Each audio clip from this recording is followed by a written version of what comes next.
የመጀመሪያው እንግዲህ በከመይቤ መጽሐፍ ማእከለ ፈጣሪ ወፍጡራን ዘኮንኪ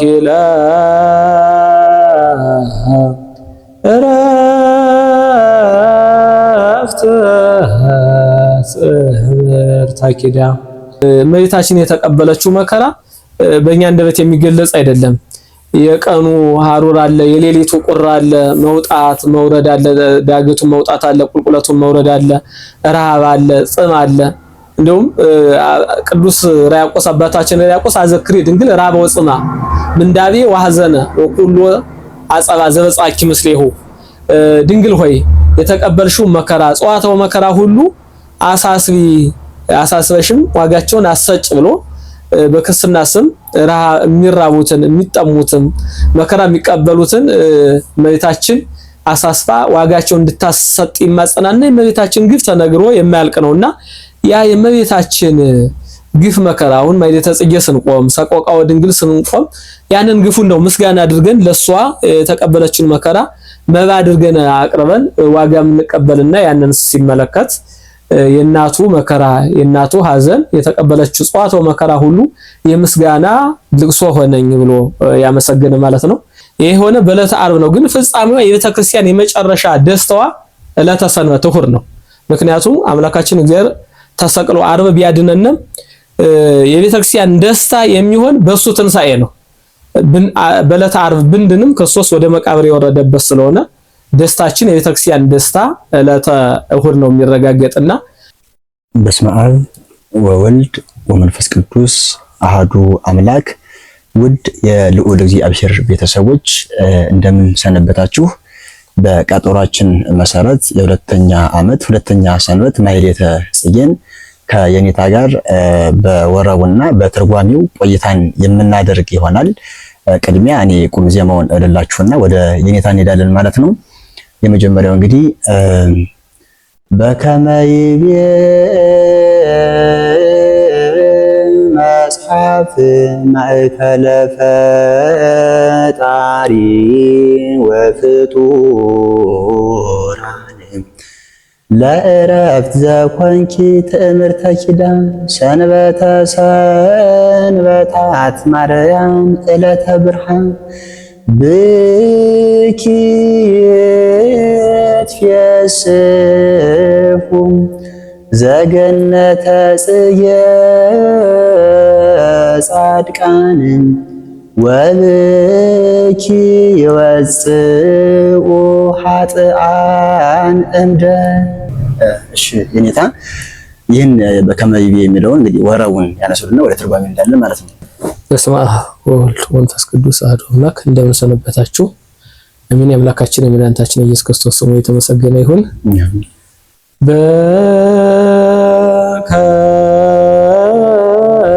በከመይቤ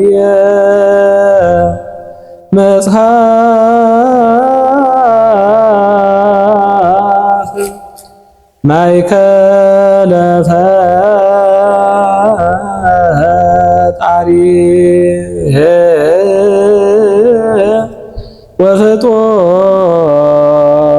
ወፍጡራን ዘኮንኪ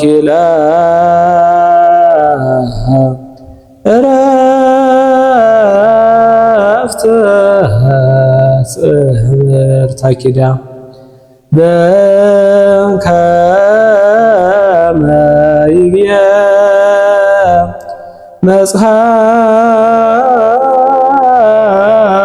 መጽሐፍ ማእከለ ፈጣሪ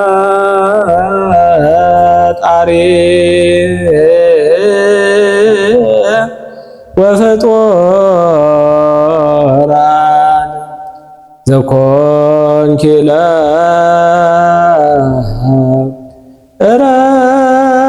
ለዕረፍት ጽሕላተ ኪዳን ብኪ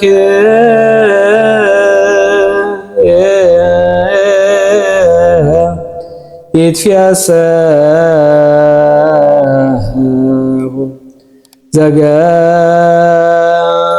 ዘገነተ ጽየ ጻድቃን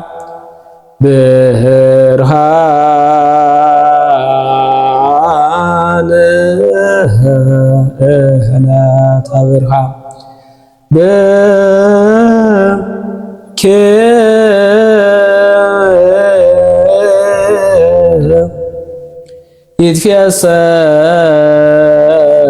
ይትፌሰሁ ዘገነተ ጽየ ጻድቃን ብርሃን እህለተ ብርሃን በከመ ይቤ መጽሐፍ ማእከለ ፈጣሪ ወፈጡራን ለዕረፍት ዘኮንኪ ትእምርተ ኪዳን ሰንበተ ሰንበታት ማርያም ዕለተ ብርሃን። መጽሐፍ እንደተናገረ በፍጡራንና በፈጣሪ መካከል ለዕረፍት የቃል ኪዳን ምልክት የሆንሽ የቀን ብርሃን ሰንበተ ሰንበታት ማርያም ሆይ ብኪ ይትፌስሑ ዘገነተ ጽጌ ጻድቃን በገነት ያሉ ጻድቃን በአንቺ ደስ ይላቸዋል። ወብኪ ይወጽኡ ኃጥአን እምደይን ኃጥአንም ከደይን ከሲኦል ከገሃነም በአንቺ ይወጣሉ። እንግዲህ ይሄ ጥሬ ትርጉሙ ነው። ወደ ምስጢር ገባ ብለን ባጭሩ ነው የምናይ። እመቤታችን እንግዲህ በፍጡራንና በፈጣሪ መካከል ምክንያቱም አምላካችን እግዚአብሔር ሰው የሆነ ከሷ ነው። ስለዚህ አስሟ ትርጓሜም አንዱ ተላኪተ እግዚአብሔር ወሰብ መርህ ለመንግስተ ሰማያት ማእከለ ፈጣሪ እያንዳንዱ በሰዎችና በእግዚአብሔር መካከል ማእከል ሆና ያስታረቀችን መሆኗን መጽሐፍ እንደሚነግረን ይነግረናል ማለት ነው። እዚያም ሲቀጥል ሰንበተ ሰንበታት ማርያም ሰንበተ ሰንበታት ማርያም ማለት ከበዓሎች የሚበልጥ በዓል ተብሎ ይተረጎማል። ይሄ ቃሉ የምናገኘው እንግዲህ አንዳንድ ሰዎች የቅዱስ ያሬድ ዜማ ከመጽሐፍ ቅዱስ የወጣ ይመስላችኋል። ይሄ ግን መጽሐፍ ቅዱሳዊ ቃል ነው። በኦሪት ዘሌዋውያን ምዕራፍ 23 ቁጥር 27 እስከ 33 ላይ እናገኘዋለን። ሰንበተ ሰንበታት ብሎ ራሱ ቀጥታ ቃሉን ማለት ነው ከበዓሎች ሁሉ የምትበልጥ በዓል ትንቢት የተነገረላት ሱባኤ የተቆጠረባት ብሎ እናገኘዋለን። በብሉይ ሰንበተ ሰንበታት ተብላ ከበዓሎች ሁሉ የምትበልጥ በዓል የተባለችው ዕለተ ዮሴፍ የምትባላለች። መስከረም 10 ቀን ጥቅምት 10 ቀን የሚያከብሯት ማለት ነው። መስከረም ጥቅምት 1 እኛ የቅዱስ ዮሐንስ በዓለ መጥቅን ማለትም መጥቅ መተን ደወል ደውለን ማለት ነው አጽዋማትን በዓላትን የሚውሉበትን ዛሬ እንደምናሳውቅ ሁሉ እስራኤላውያንም ጥቅምት 1 ቀን ተሰብስበው መጥቅ መተው ደወል ደውለው ማለት ነው የብሉይ ኪዳን አጽዋማት በዓላት መቼ እንደሚውል ካወጁ በኋላ ጥቅምት 10 ቀን ደግሞ ዕለተ ዮሴፍ የምትባል የሚያከብሯት ባላለች። ይቺ ዕለተ ዮሴፍ የምትባለው ዮሴፍን ወንድማቸውን ጠልተው ተመኝተው ገና ይነክስብናል ብለው ወደ ግብጽ ሽጣዋት ነበርና የአባቶቻቸው ኃጢአት በእነሱ ላይ እንግዲህ መስለው ስለሚሰሩት እንጂ አባት ኃጢአታውን ቀጥታ ካልሰራው ከአባት ወደ ልጅ አይተላለፍም። ግን መስለው እየሰሩ ስለነበረ ያንን አባቶቻችን ወንድማችን ሽጧል ሲሉ ሰውነታቸውን አሳዝነው ምክንያቱም በ9 ሰርክ እንደበሉ በ10 እስከ ሰርክ ድረስ ጾመው ነው የሚያከብሩት የነን በዓል። በዚያን ጊዜ መስዋዕት ያቀርባሉ። ከበዓላት ሁሉ የምትበልጥ በዓል የተባለችበት ምክንያቱም ኃጢአታቸው የሚሰረይበት በዓል ነው። ይሄ በዓል ዕለተ አስተስርዮ ይለዋል። የኃጢአት መስተሰሪያ በዓል ሊቀ ካህናቱ የሕዝቡንም የነሱንም ኃጢአት መስዋዕት ተሰውቶ ያስተስርያል። አንድም ዕለተ ተርእዮ ይለዋል። እነሱ በባለሟልነት የሚቆሙበት ጌታችን ኢየሱስ ክርስቶስ ደግሞ በረድኤት የሚገለጽበት እነሱ የነ መስዋዕት ሲሰው ጌታችን ኢየሱስ ክርስቶስ በረድኤት ለነሱ ይገለጣል። እነሱ ደግሞ በባለሟልነት ስለሚቆሙ ይሄ በዓል ከበዓላት ሁሉ የሚበልጥ በዓል ተብሎ በብሉይ ኪዳን እናገኛለን። ወደ አዲስ ኪዳን ስንመጣ ደግሞ እመቤታችን ከፈጣሪ በታች ናት፣ ከፍጡራን በላይ ናት። ስለዚህ ለፍጡራንና ለእግዚአብሔር መሸጋገሪያ ድልድይ ናት። አንቲቱ ሰዋስው ዘር ያዕቆብ በፍኖተ ለዛ ያየሽ መሰላል አንቺ ነሽ ወይም አንቲቱ ተንከተምነ እመቤታችን ድልድያችን ናት። ወደ እግዚአብሔር የተሸጋገርንባት እግዚአብሔር ወደኛ የመጣባት እኛ ደግሞ ወደ እግዚአብሔር የተሸጋገርንባት ድልድያችን ናትና ያቺ ከበዓላት ሁሉ የምትበልጥ እንደሆነች ሁሉ እመቤታችንም ከፍጡራን የምትበልጥ ተብላለች። ይቺ ሰንበተ ሰንበታት የተባለችው ዕለተ እሑድን ነው። በአንድም አዲስ ኪዳን ዕለተ እሑድን ራሱ ሰንበተ ሰንበታት ይላታል። ሰንበተ ሰንበታት መባሏ በቅዳሜ ላይ ስለተሰራች ይቺ እመቤታችን ሰንበተ ሰንበታት ያቺ ከበዓላት ሁሉ እንደምትበልጥ ሁሉ እመቤታችንም ከፍጡራን ትበልጣለች። አምላካችን እግዚአብሔር ራሱ ከሌሎች ሁሉ መርጦ እሷን ነው ማደሪያ ያደረገ። ዓለም እንግዲህ በኃጢአት በወደቀበት ሰዓት ከኃጢአት ንጽሕት ሆና የተገኘች እሷ ናት። እንዲሁም ክብሯ አንቲታ ቢም ኪሩቤል ወተፈደፈድም ሱራፌል እሷ ክብሯ ከኪሩቤል እንደሚበልጥ ያቢክራ ለማርያም ከቅዱሳን ክብር ይልቅ የእመቤታችን ክብር ይበልጣል ብሎ ቅዱስ ኤፍሬምም እንደነገረን እመቤታችን እንግዲህ ከፍጡራን ሁሉ በላይ ናት። ከፍጡራን በላይ መሆኗ ብቻ ሳይሆን የአምላክ ማደሪያ ሆና የሰው ኃጢአት እንዲሰረይ እኛ በእግዚአብሔር ዘንድ በመዋዕልነት እንድንቆም እግዚአብሔር ደግሞ በእኛ በልደት በልጅነት ልጅነትን እንዲሰጠን ስለሆነች ከፈጣሪ በላይ ከፍጡራን በላይ የምትበልጥ ከፈጣሪ በታች እንላታለን ድንግል ማርያም ማለት ነው።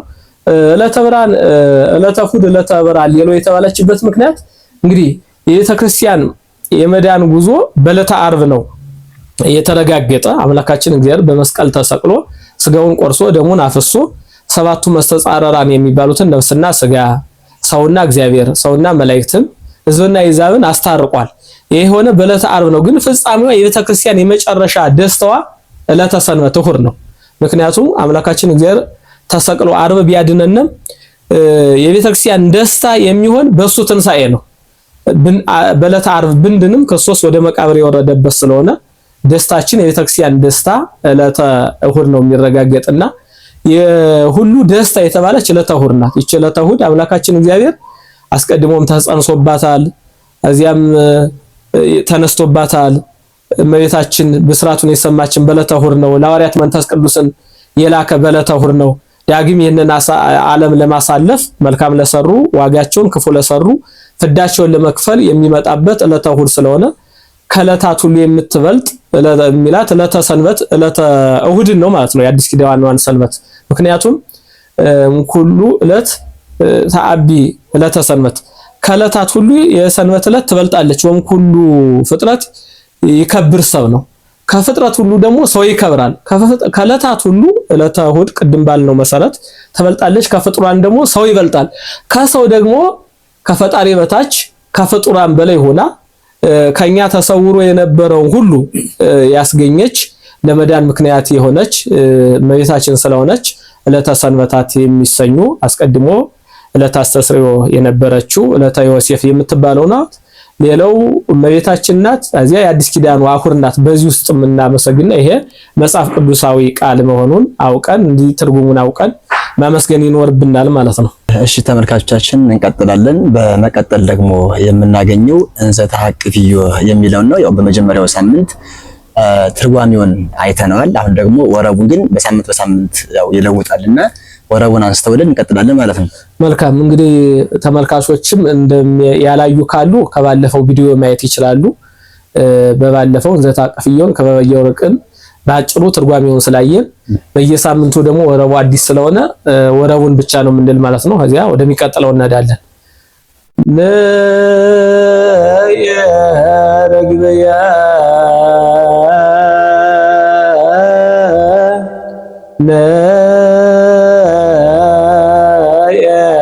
ለየረግበያ በሰላም ይቃየ ረግበያ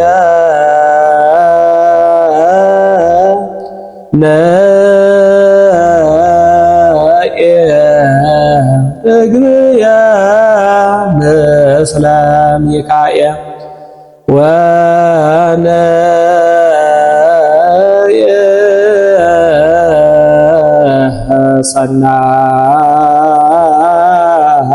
ሰናይትየ ወነየ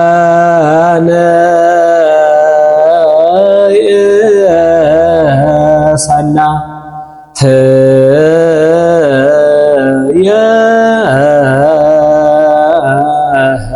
ምስለ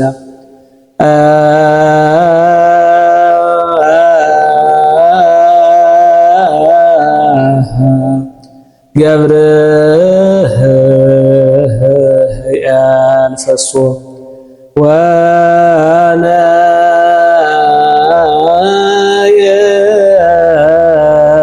ወነየሰና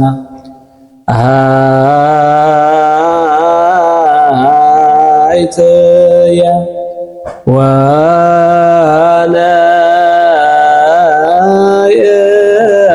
ወነየሰና ተየ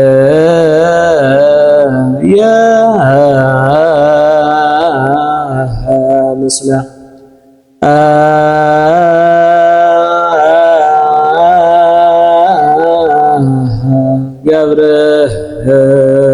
ገብርኤል ፈሶ። አሁንም በባለፈው ቅድም እንደተነጋገርነው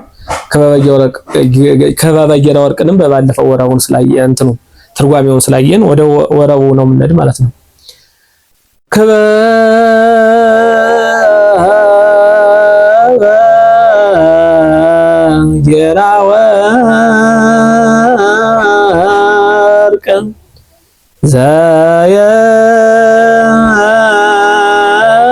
ዘየሃቱ እምዕንቋ ባህር ከበበ ጌራ ወርቅ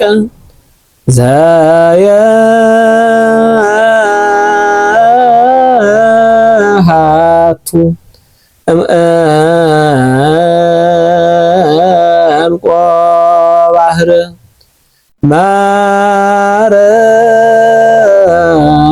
ማርያም አክሊለ ጽጌ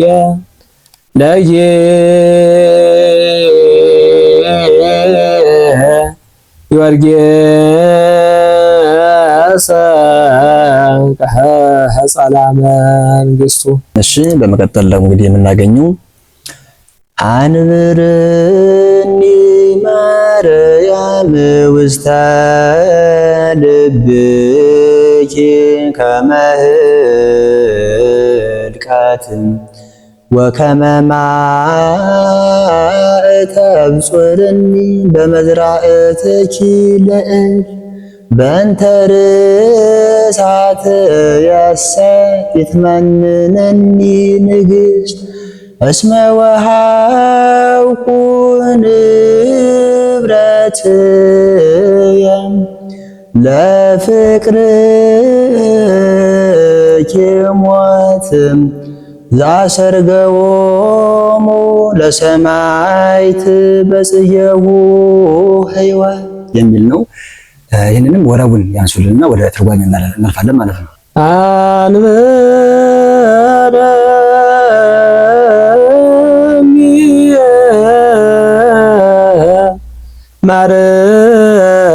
ማርያም ውስተ ልብኪ ከመ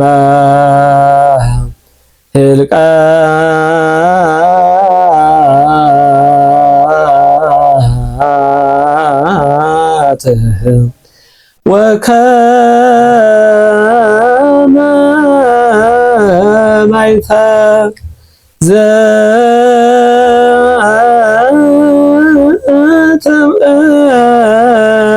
ዘትምርተ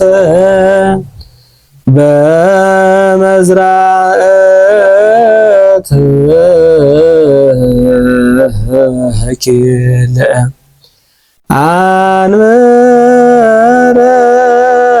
አንበረኒ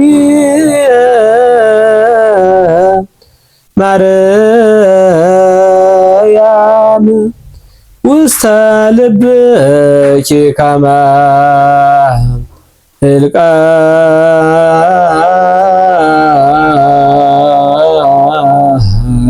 ህልቃት ወከመ ማይተ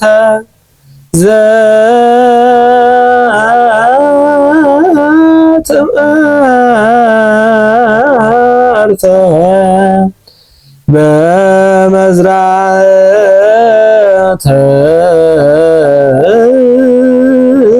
ተኪል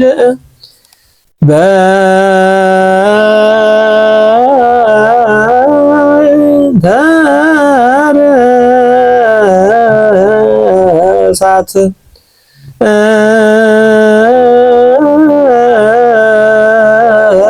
ያሳ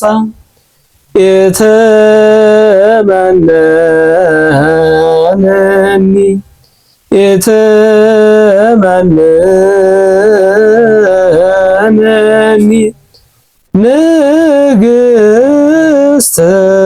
በእንተርሳት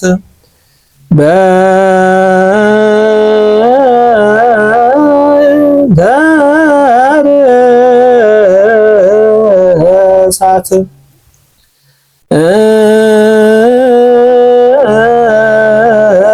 ያሳ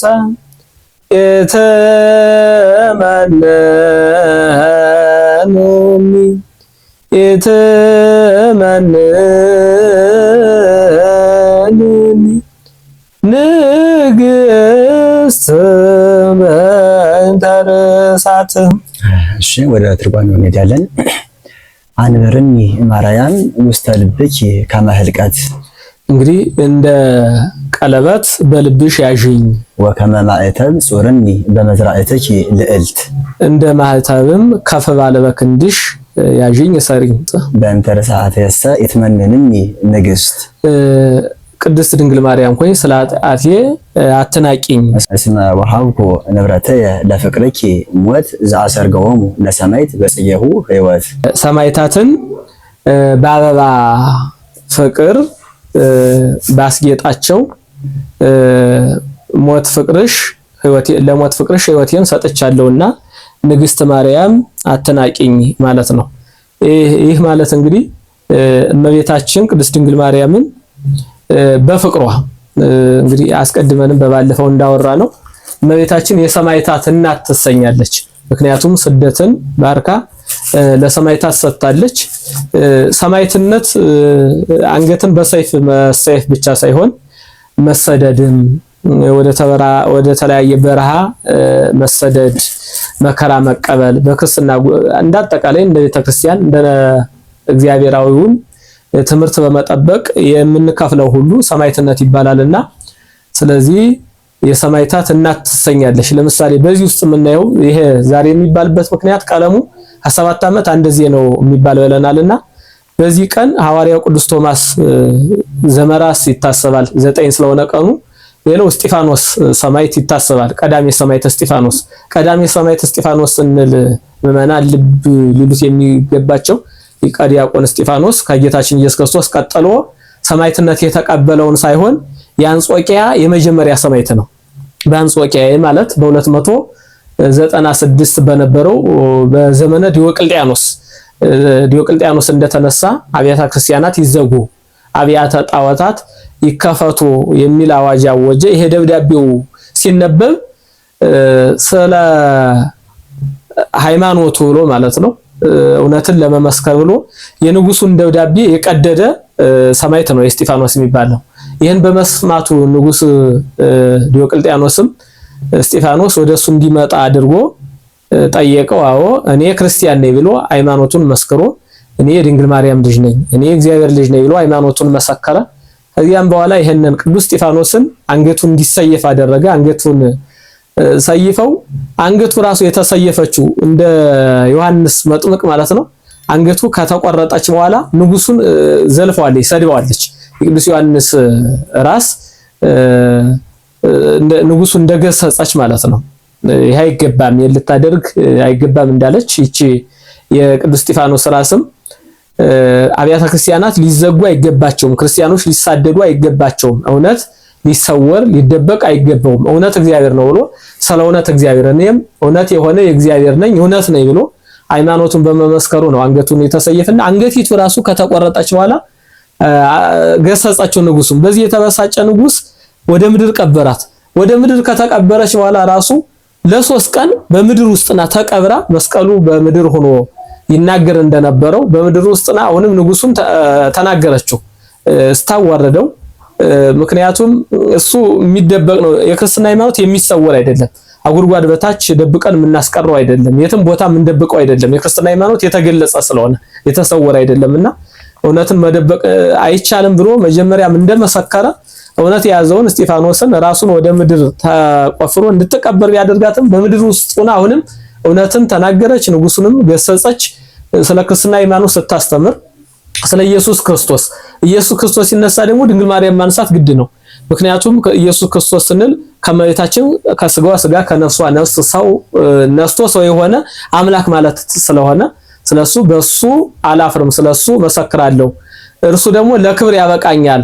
ሰማዕትነትን እርሱ አስቀድሞ በስደትም በጲላጦስ ፊት ቆሞ ስለ እውነት በመመስከርም እዚያም በመስቀል ላይ በቀራንዮ አደባባይ እውነትን መስክሮ በመስቀል ተሰቅሎ ሰማዕትነትን ጌታዬ መንገዱን አሳይቶኛል፣ ጌታዬ በሄደበት መንገድ እሄዳለሁ ብላ ክርስትናን በሚገባ ስትሰብክ ይቺ ራስ አሁንም ንጉሱ ከጉድጓድ እንድትወጣና ወደ ባህር እንድትጣል አደረገ። ነገር ግን በባህርም አሁንም እናቱ የገንዛ እናቱ አግኝታ በቤቷ አሳርፋ ዘመነ አይዛብ የዲዮቅልጥያኖስ ዘመን አልፎ የክርስትና ሃይማኖት ንጉስ ቆስጠንጢኖስ ተነስቶ አብያተ ጣዖታት ይዘጉ፣ አብያተ ክርስቲያናት ይከፈቱ ሲባል ይቺ አጽም በክብር አርፋለች ማለት ነው። ስለዚህ ይሄን ሁሉ እንግዲህ እነ ቅዱስ እስጢፋኖስ ሰማዕትነትን የሚያል ዋጋ የከፈሉ ምስክር የሆኑ በእመቤታችን ነው ማለት ነው። እመቤታችን ዋቢ አድርገው ነው። ምክንያቱም እመቤታችን የተወለደው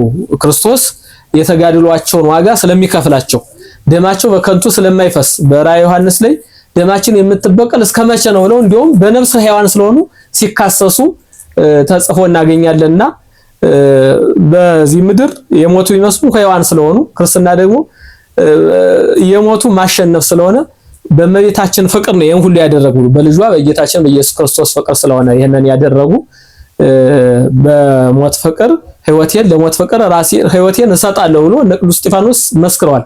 እነ ቶማስ ዘመራስንም ማንሳት እንችላለን። ቶማስ ዘመራስ ለምሳሌ በክርስትና የሚጓዝ የመላ አካላቱን እጁን እየቆረጡ እግሩን እየቆረጡ ከጨረሱ በኋላ በእንቅብ ወይም በቅርንጫት እየተጫነ ወንጌልን ማስተማሩን አላቆም ሲል እንዲያቆም የሚጫንባቸውን አህያ እኮ መቁረጥ ቢችሉ ነገር ግን ሕያው እንዲሆኑ አድርጓቸዋል። ምክንያቱም ክርስትና የሕይወት ሃይማኖት ስለሆነ ስለዚህ ይሄንን ሁሉ ሰማዕታት ራሳቸውን ለሰይፍ ለስለት ለነደደ እሳት ለተሳለ ሰይፍ የሰጡ የትኛውንም ከሀገር ወደ ሀገር የተሰደዱ እመቤታችን መሰረት አድርገው ስለሆነ በፍቅርሽ ለፍቅርሽ ሞት ሕይወቴን እሰጣለሁ ብሎ የዘመረ የነን መሰረት አድርጎ ነው ማለት ነው። እሺ ተመልካቾቻችን ማኅሌተ ጽጌውን በዚህ መልክ ካየን ወደ ሰቆቃወ ድንግል ደግሞ እንገባለን። ከሰቆቃወ ድንግል የሚባለው ደግሞ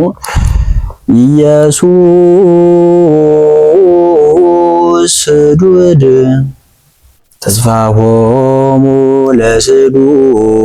ለስዱዳንም ኢየሱስ ግፉ ምስካዮሙ ለግፉአን እግዚአብሔር ማህደር ዘአልቦ ከመነዳያን ኢየሱስ ነግድ ወፈላሲ እንዘ ውእቱ ሕፃንም ወልደ አፍቁር ዘበሃበ ሰብ ምንውንም ማህለብካ ኮነኒ ዘእሙ ሐዘን። አሁንም ወረቡን ለኛና ለተመልካቾቻችን ያንሱልና ወደ ትርጓሜ እንገባለን ማለት ነው። እሺ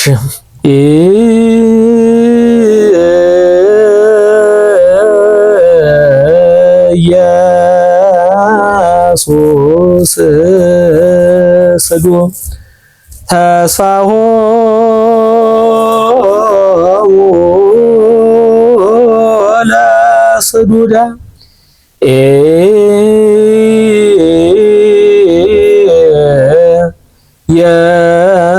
ኢየሱስ ስዱድ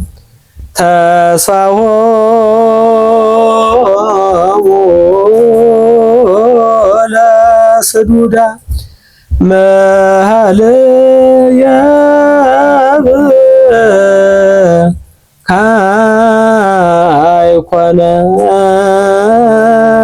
ካይኮነኒ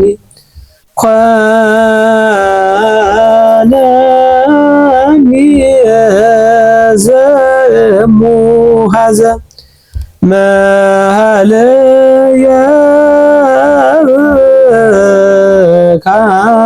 ካይኮነ አሚ ኳናኒ ዘሙሃዘ። እሺ ወደ ተርጓሚው እንገባለን። ኢየሱስ ስዱድ ተስፋሆሙ ለስዱዳን። ኢየሱስ የስደተኞች ተስፋ፣ ኢየሱስ ስደተኛን ሆነ። እንግዲህ ኢየሱስ ክርስቶስ ለተሰደዱት ሁሉ ተስፋ ነው። ተስፋ ለቆረጡት ሁሉ ተስፋ ነው።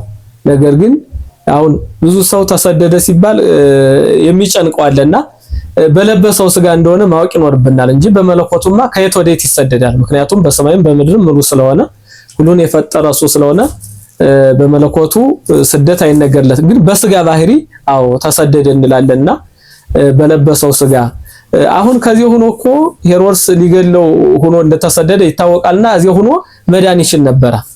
ነገር ግን ምታት እንዳይደለም ለማጠየቅ ነው የተሰደደና በስጋው እንደተሰደደ ልብ ልንል ይገባናል። ቅዱስ ቄርሎስም በተረፈ ቄርሎስ ምዕራፍ 10 ላይ የተነጽር ከመፈሪዮ ጎየ አንተ መናፍቅ ፈርቶ እንደተሰደደ አታስብ አላ ነጽር ከመጉየተ ሕፃናት አጉየው ለዳቢሎስ።